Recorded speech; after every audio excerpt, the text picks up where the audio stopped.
सबसे पहले एक बाउल में 4 बड़े चम्मच बेसन लेते हैं। 1 चम्मच हल्दी पाउडर डालते हैं। आधा चम्मच लाल मिर्च पाउडर डालते हैं। आधा छोटा चम्मच गरम मसाला। आधा छोटा चम्मच पिसी हुई काली मिर्च। स्वाद अनुसार नमक। इन सबको अच्छे से मिक्स करके इसका घोल तैयार कर लेते हैं।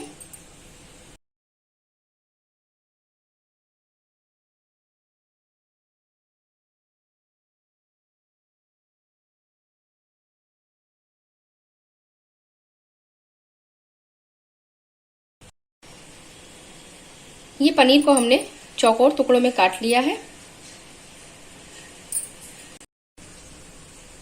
पनीर के ऊपर शेजवान चटनी इस तरीके से लगा के दूसरे पनीर के टुकड़े से इस तरीके से हम इसको ढक देंगे।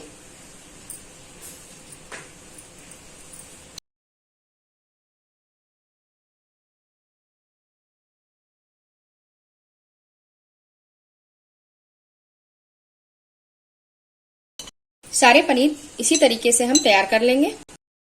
सारे पनीर में हमने शेजवान चटनी लगा ली है।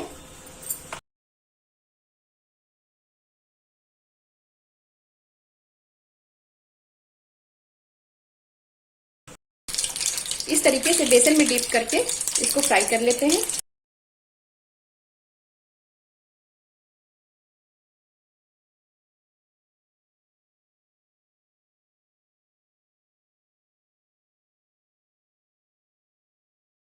शेजवान पनीर पकौड़े बनके तैयार हैं।